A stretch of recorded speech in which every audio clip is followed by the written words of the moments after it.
Segment two of the fourth show we're doing today, which is as many shows as we do in a single day. And thank you so much. This wonderful two-camera setup today, not to mention this wonderful new background, courtesy of Sonny Hersh. We want to thank him very much, my entire technical crew, and then some. Not to mention, check out his websites, which are our show website, ntnm.org. You don't need to type www anymore. And go to find out where your latest cast meeting is by going to caps24.org.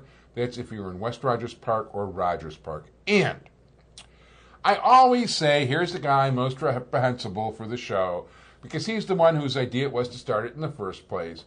So I promise you, I'm not going to say that again on the air. But the fact of the matter is, you should blame him. You should throw darts at him. Whatever you want. Michael C. Moses, how you doing? Hi, Ab. What's going on? I have no idea. Why don't you tell us what's going on in the neighborhood? Because, frankly, you are usually connected to what is going on. Well, first I'd like to start out by saying some people may remember, I just remembered coming here, that 2 years ago, we talked about a subject about Jesse Jackson, Jr., the congressman. And we were talking about what effect would Barack Obama's election as senator mean to Congressman Jackson.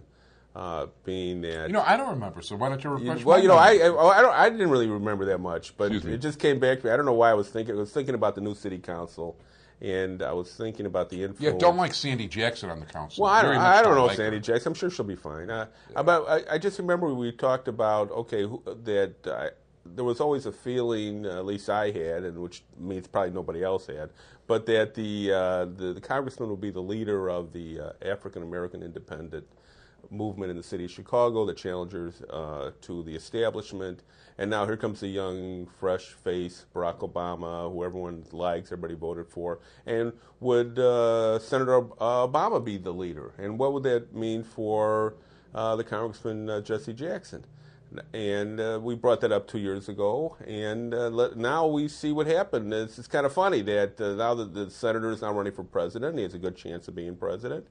And Jesse Jackson was able to get 5 or 6 or 7 allies elected to the city council. So, and he is now the head of the independent movement in a certain sense in the city of Chicago. It kind of sounds like bowel movement to me. But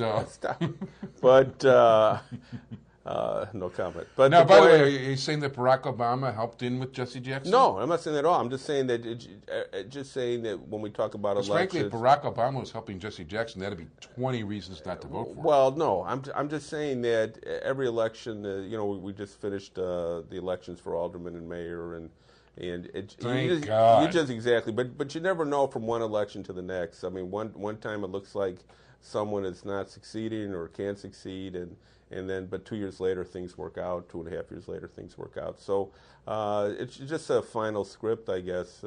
Hi, Stacy. Sorry, I gotta do that when I'm looking at the camera. Okay. It's not on, of course. Not on you. Go ahead. On what happens. I just want to start the show off by saying that. I just thought it was, like the closing, just like the Sopranos ending, where everything got resolved. So this gets resolved. Actually, the most interesting thing I heard about the Sopranos ending was where somebody basically, I heard this on the radio, and I think I heard this actually on Dan Patrick's show of all things, because frankly I can't stand a lot of the people on the score, even though I do like 2 of the shows in particular, Mully and Hanley in particular. But somebody said that that last scene was not saying goodbye, was the Sopranos saying goodbye to the fans. In other words, you know what? Tony's life is going to go on for however long it's going to go on. It might be a few seconds, might be 50 years. His life, Carmela's life, the kid's life, that's going to go on. What's going to stop is our connection with the Sopranos until the Hollywood motion picture comes out. At which point they'll make several $100 million. I don't think they'll make a picture. I think, like everyone else, when I saw it, I said, "Oh, did I pay the cable bill? I mean, why is it black?" But I remembered I did pay the bill, so it must have been the television show. Oh no, I knew. And my friend Jerry, as a matter of fact, who's got exceptionally good taste in film, thought, "What a great ending! Leave it up in the air. Leave it to your imagination." He's a very artsy guy, and well, you and I talked afterwards. It's like, more death. Come on, let's get realistic. I mean, either two things. Either it was a brilliant move, as you said, because we're not watching them anymore and life goes on, like a family move from the neighborhood. Well, actually, as long as we're really... go ahead. Or he didn't know how to end it either, and he said, well, let's just end it like this, and everyone called it a brilliant move. I don't know. You don't know what happens, and that's the end of it. No, that's actually, why, that's why there won't be a movie. I usually don't read this. I don't usually like to read the art section or the tempo section, especially the tempo section. Well, I always said you were a cultured individual. Yes. Well, actually, I am very cultured, and actually I can play 3 musical instruments, and I can read music, and I think I've got very good taste in a lot of things, and I do like artsy movies. Okay. And I'll watch a 4-star movie over some kung fu trash any day of the week. But well, that's why we're different. I read an interview with David Chase, who's the producer of The Sopranos. Yes. And our taste in music and movies, by the way, is totally different. We're friends. Okay. But we don't agree on art at all. Right. So in any event, and I've got the liberal arts degree, by the way. So anyway, just to make that clear. Okay. In any event, the David Chase talked about, there was a show, if you remember, where the Russian guy was running in the woods. And Paulie Walnuts and Michael Imperioli got killed at the end. Right. Not at the end. Right. But Tony's cousin. I can't remember his name on the show. Whatever it is, okay. Okay. Anyway, they were chasing the guy. They didn't get him. He ran away. Right. And David Chase, the producer of the show, said the most asked question, the letters, the emails, the phone calls, were about what happened to this Russian guy. And he loved the fact that it kept people interested. So he decided a few years ago that when The Sopranos ends, it was going to end like this. He said he decided years ago he wanted things up in the air like this. Now, nobody's going to tell me that when these guys are bored and they're not in public attention, 2 or 3 years from now, it's like, well, let's see, this is about the most popular thing HBO ever did. Should I make an effort and make a 2-hour movie as opposed to a 1-hour TV show and take in several $100 million? Maybe. Well, maybe, but I just don't think that would happen because, like I said, I've been wrong, and you have the liberal, you know that. You have the liberal arts degree, which was pretty Not liberal. That I'm a liberal. What? Yeah, I thought it was liberal for them to give you one, but. By the way, it's probably true, but I did go to Columbia College, so that explains a lot. Oh, it sure does. In any event, you know what? Nobody's paying money to watch us on TV. Well, actually, period. But nobody's paying money to watch us on TV to talk about this. So let's talk about politics. You're not getting paid? Yeah, I'm not getting paid either. But go ahead. Let's talk. I got the same salary you got from the 50th Ward Democratic Organization. No, don't say that. Don't say that. Go ahead. What? So none. Anyway, so let's talk about what's going to go on around here. Well, or why don't you talk about what you think you're knowledgeable about? No. Well, I'm not knowledgeable about anything, but that doesn't stop me from talking. But here are the races that are coming up, and I think we all know that, and they're coming up sooner than people believe. Extremely soon. Because if they pass that law in Springfield. We're talking early August is the beginning of time to file for the primary. And you're talking about all the petitions are going to have to be in by what? Late October, early November? Well, it'd be 4 or 5 weeks. I'm not sure exactly when the first day in August. 5 or 6 weeks earlier. So instead of the first week in December, we're talking probably the end of October. At the best, the beginning of November. Not to mention, then you've got people who've got to knock on doors Christmas time. Well, let's look at that situation. First of all, we're talking about early voting, really early, not Christmas. We're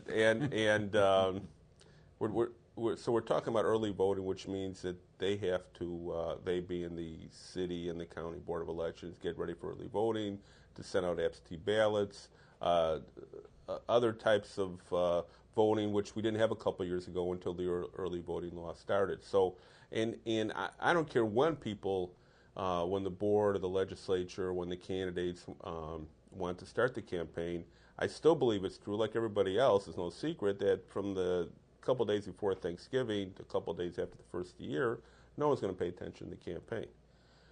We have a state where I think Barack Obama is going to do extremely well and win, which means he will not spend money in this state, and it means that the other Democratic challengers will not spend money because Barack's going to win the state. So it won't be a lot on TV, but you will see a lot of TV probably from the local candidates, statewide, countywide. I know there are no statewide candidates, but I mean, when I mean statewide, all the county offices up. Well, no, and by the way, just for the record, I'm not going to be voting for Barack Obama. No way.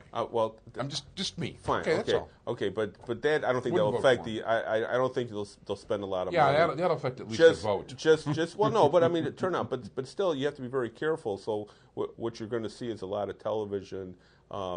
Maybe, who knows? I mean, they'll sit, October, November before Thanksgiving. And then from January 5th to February 5th, you're going to see television, radio, mailings.